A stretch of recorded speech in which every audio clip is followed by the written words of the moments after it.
Let's start off with some basic things. How many of you have any wood carving, not power carving, hand wood carving tools or anything? Larry's got some? Okay. I'm just betting, I may be wrong. Do they look something like this? Do we have an overhead? Yeah, overhead. They look something like this, a little piece of this nice blue wood. Hang on, I'm getting there. You getting there? Ooh, hello. Okay. Or overhead would be better, yeah. You see a lot of these, this kind of a reddish wood, and it's got a really stiff blade. Is that the kind you have? Wood carving? No? Yes? Oh, okay. You answered my question. All right. All right. What happened was this is the old style. It was a very rigid tool. They were really good. It fits in the palm of your hand.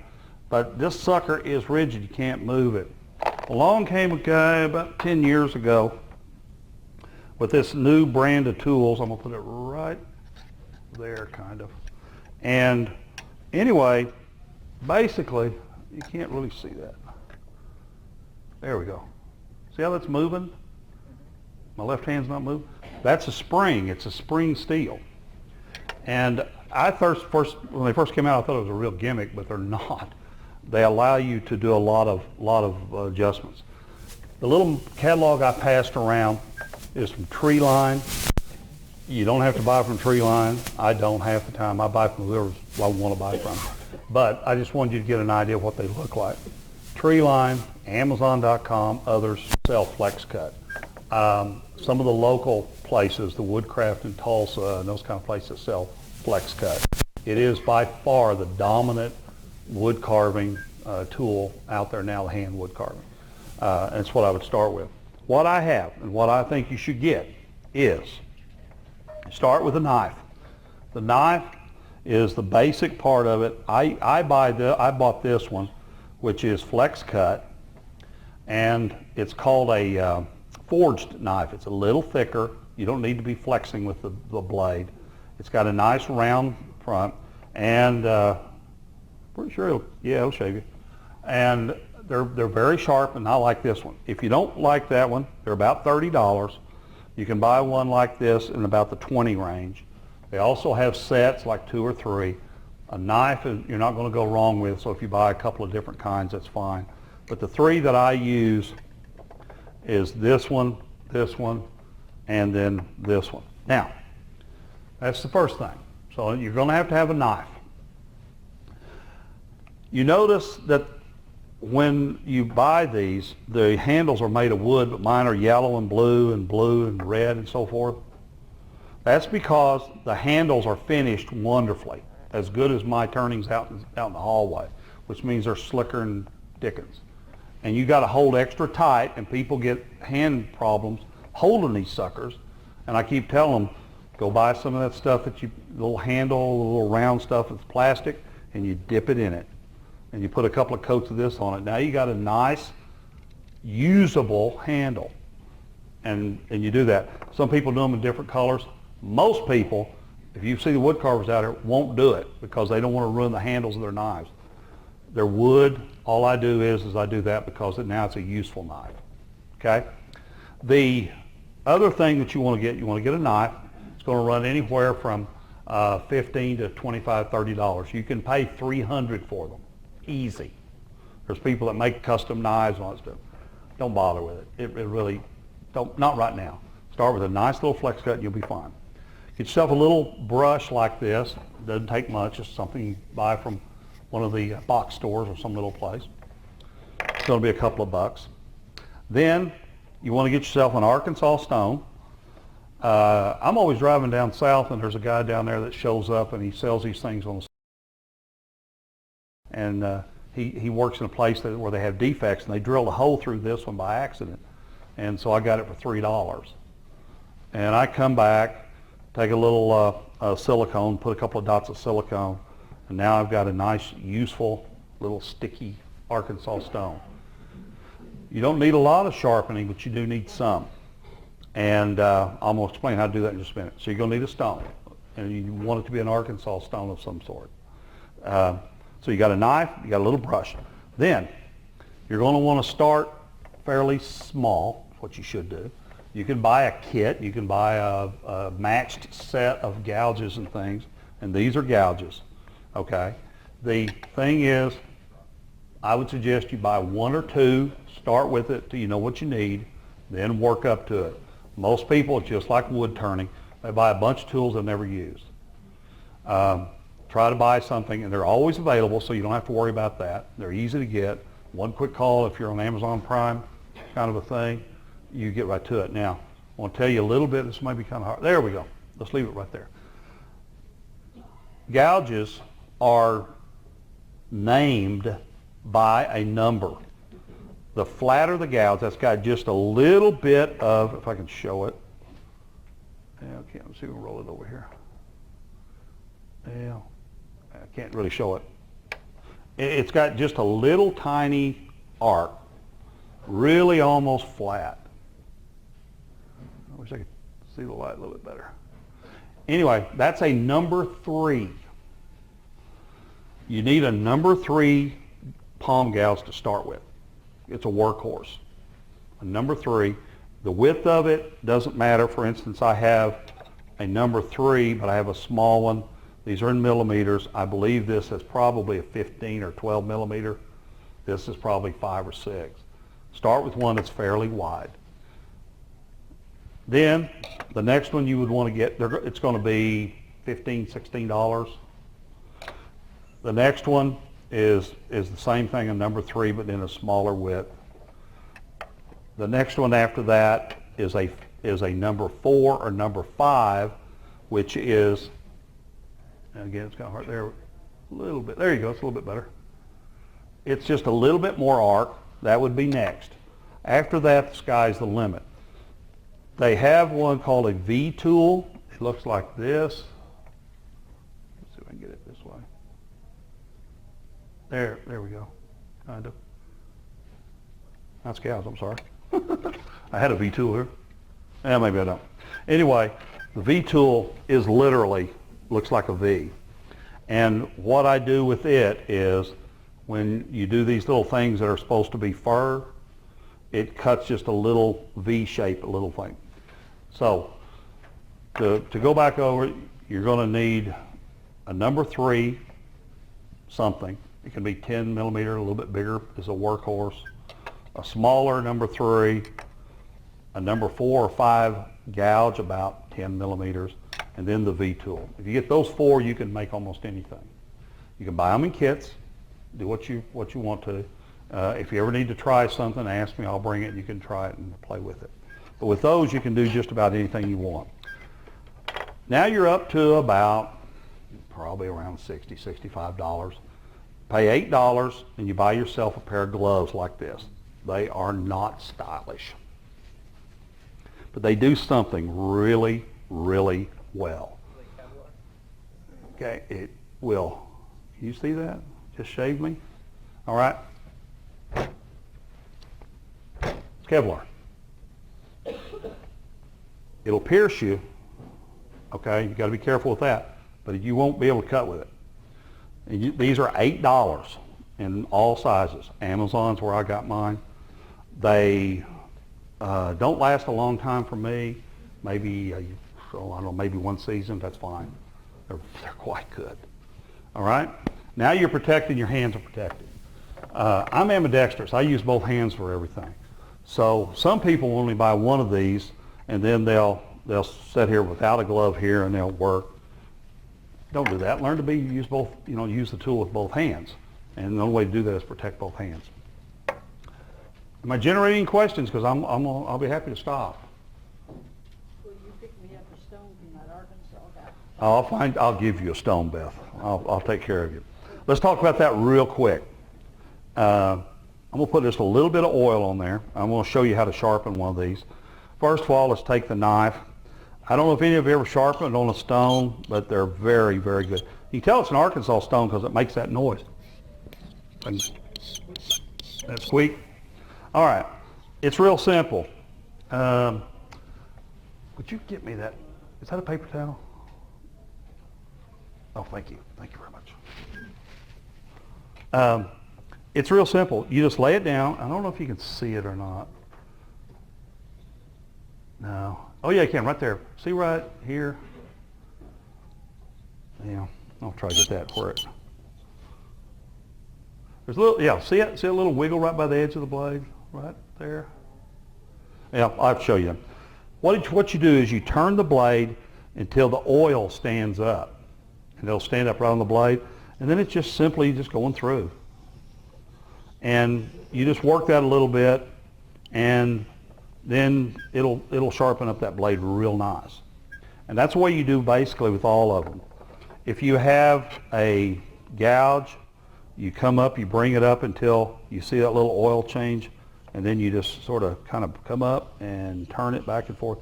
Now you'd think that you'd run it through this way, but you don't. You cut it this way. It'll bring a little burr up, just like a scraper, and it'll cut. It just takes a little practice. It really is not difficult. If you come out this afternoon, I can show you how to do it real easy. Now, at this point, your $65, $70 is used up. The next thing you would get is you'd build yourself one of these. This is a buffer. Because what you do after this is you get a piece of leather with a little compound and you strope it, just like they used to do barber strokes. And you strope it 10 or 12, 15 times. You can take a piece of leather, put it, mount it on a board, and do that, and then it's very sharp. I do it this way. The knife the same way. A little bit of oil on it. And this sits right by where I'm working all the time. Now, I don't know if y'all can see this, but I'm going to try to turn it around where you can see it. And if you can catch it, probably not in the right place, is it? What compound do you have on your buffing? I'm getting ready to tell you. It's just an old grinder. I take it on the base and turn it around so that whenever, am I close? Where's the head? There it is. It turns away from you. See? And the reason I do that is because it's much, much, much safer to buff this way than to buff it this way. You buff it this way, if it were to catch or something, it comes in and bounces and rolls all around. Don't ask me how I know that. Anyway, so turn it around. And I just turn it on the base so that the switch stays on the front. You just loosen it up and turn it around. That's just a regular little Muslim wheel. I go to Grizzly, and you buy one of these little cakes for about $2, I think. And no matter what they are, Bob, you have a buffer, don't you, Bob? I thought you did. Okay. Yeah. Well, this is White Rouge, and you get a bar of this. I've had this thing for 20 years, and what you do is you just put a little bit of there on there, and that charges it up for days. And the other thing that I put on here, which isn't as important, is over here on this side. This is a Flexcut product. It is a wheel that is basically cloth pieces, I think. It might be, I don't know what it's called, but is it what is it? Is it felt? Okay. It's felt. They put it in an epoxy bath and make a hard wheel. But the advantage is it's sharp on this side, and it's kind of rounded here, so that I can take this little gouge and put it in there and buff the inside of it real easy.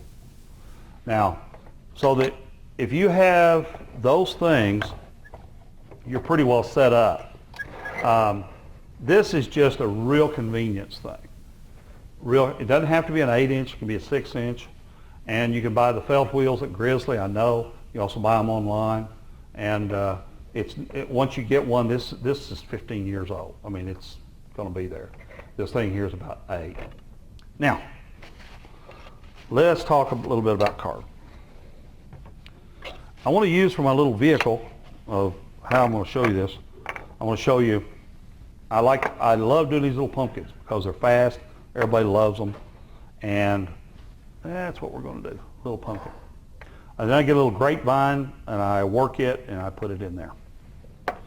All right, I've got one of these marked 1 and one of them marked 2. First, they start on the lathe. They're going to look something like this, right? Then I'm going to go through and it's going to look like this. That's number 1. Then I'm going to come back and I'm going to round over those edges and so forth, number 2. You tend to work with wood carving up close. You tend to use your pectoral muscles to do this. You can't, it's very difficult putting leverage on that. But up close here, your biceps, your pectoral muscles work in here.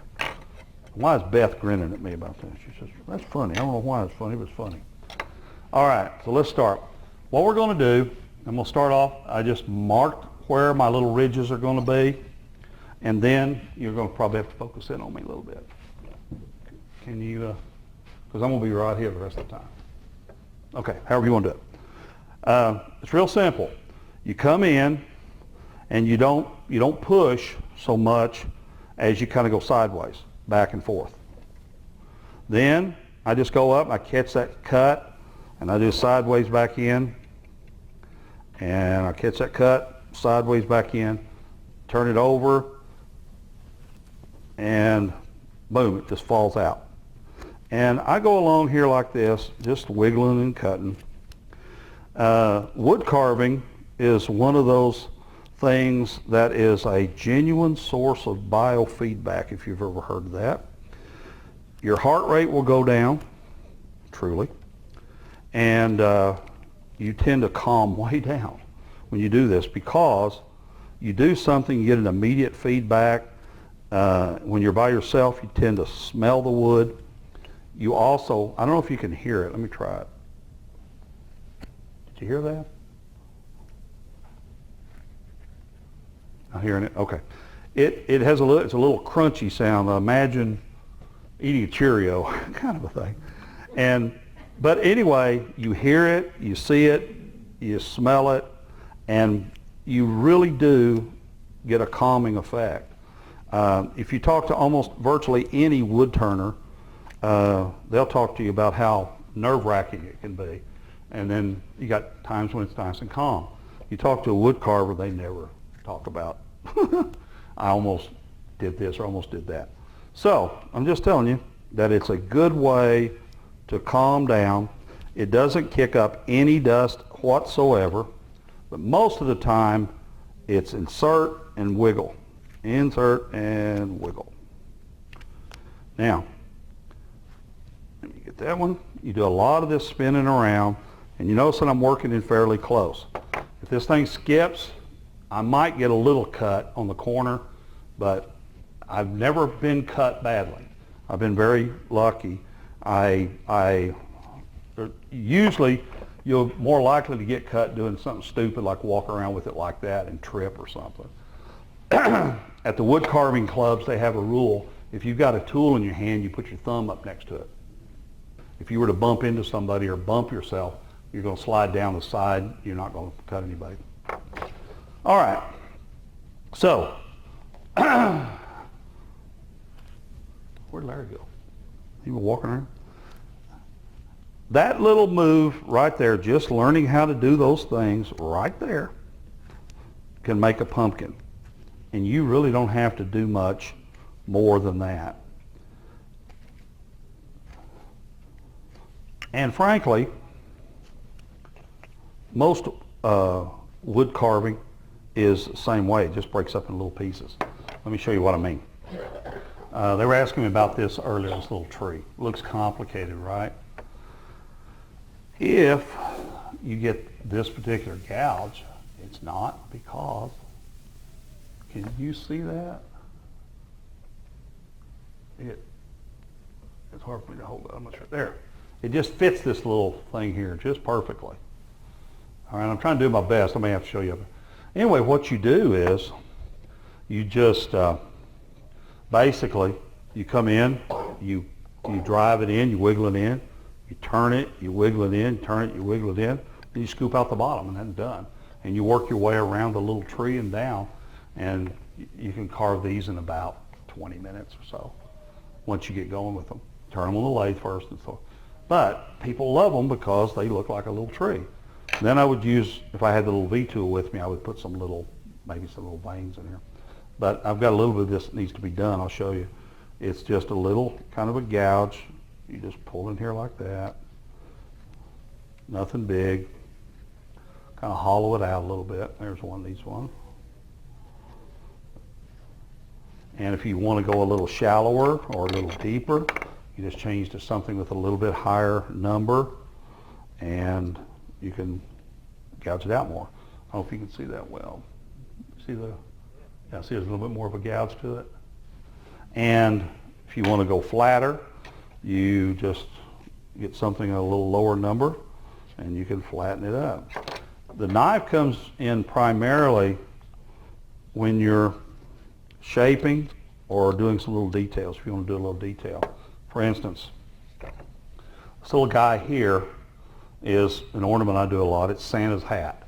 The fur, this will be painted red and so forth. It starts off like this, turned on the lathe.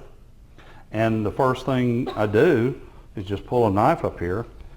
I can't cut myself because I can't get into the chest, and I just peel off little marks off of it. Just like that. If you can hear that, I don't know.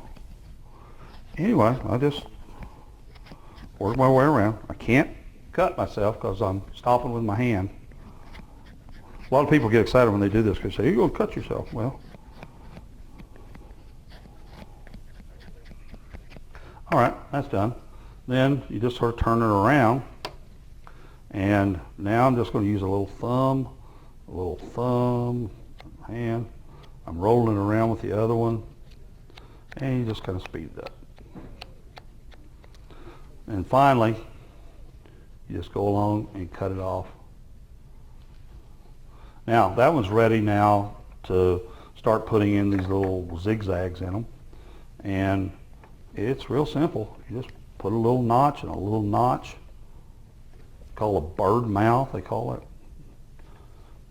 That's exactly how you'd start a mouth if you were going to do something. Turn it over. And over here, pull it across. So what you end up doing is just sort of sitting in front of the TV, in front of the ball game. My mother had a rule when I was a kid. She'd say you could watch all the television you want. I don't care. And you can stay up a little later most of the time. But that's when it hit the fan. You had to be doing something constructive in front of the television. I don't care what it is, but it's got to be something constructive. You got to be able to make something or do something.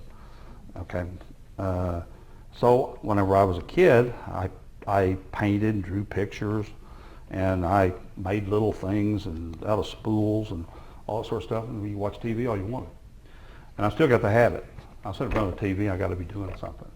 And so I'll sit in front of a ball game doing this or whatever. When my son was when I was raising him, I said, same thing. You can stay in front of the TV as long as you want. I don't care. You got to be doing something. And he had clay, and he used to make these really cool little sculptures and stuff with it. And he is now a systems analyst for a bank in Missouri. And but he's a professional sculptor too. He also makes and sells sculptures that he makes out of clay and stuff, and then they fire them and do all that sort of stuff. And they're quite good. And he said one time something about having talent or something, and I said, yeah, you got talent because I made you sit in front of the TV and do it. But it really is quite soothing. And once you learn to do just these few little basic cuts that I've done, which is a couple of notches and knowing where to put them, and you'll find yourself going pretty fast. By the way, the little blue things give traction, they give friction to the handle even more.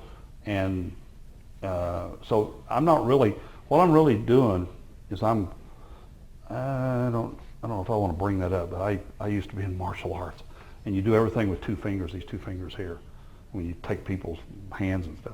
Well, anyway, I do the same thing here. It's really being held by two fingers here. This finger here is just guiding it. And anyway, once you do that, you got the basics of it. Now, I was picking on Beth earlier because I know she got a nice micro motor, but it kicks up dust. And it's fine dust. It's less than 6 micron, which means it's not good for you. So if you're going to do a power carver of some sort, you gotta have a good dust collector. Now, once you get that little part done, I'll be shaping it some more. I round this off. Now, you also notice too, a lot of people think we're used to working with the grain, except Woodturners we kind of go against the grain. But in basswood, you go against grain. See, I'm going cross grain here. See, the grain is up and down, and I'm going cross grain. And it's very forgiving for that. And actually, it actually gets really smooth, really soapy when I do that.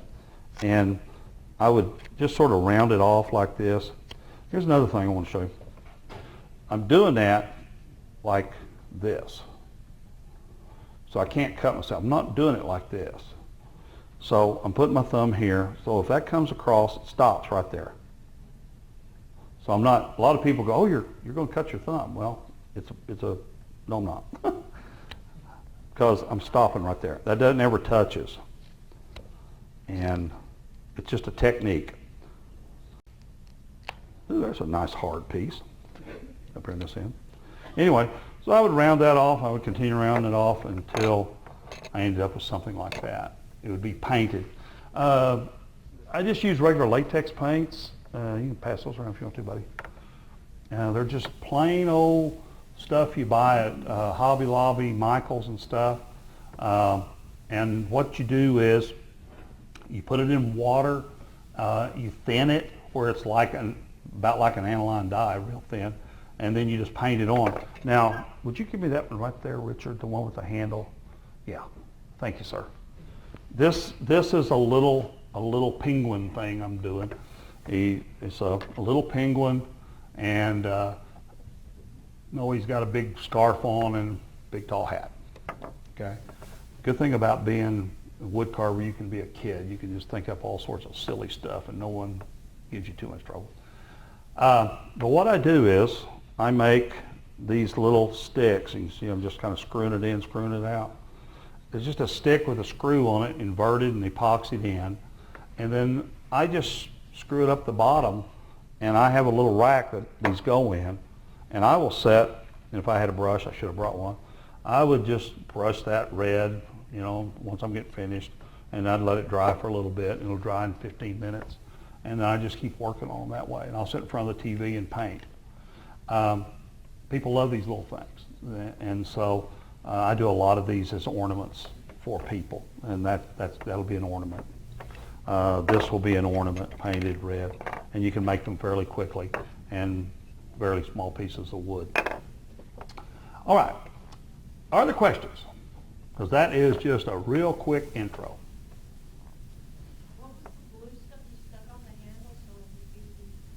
I don't understand. I'm hoping somebody help me with that.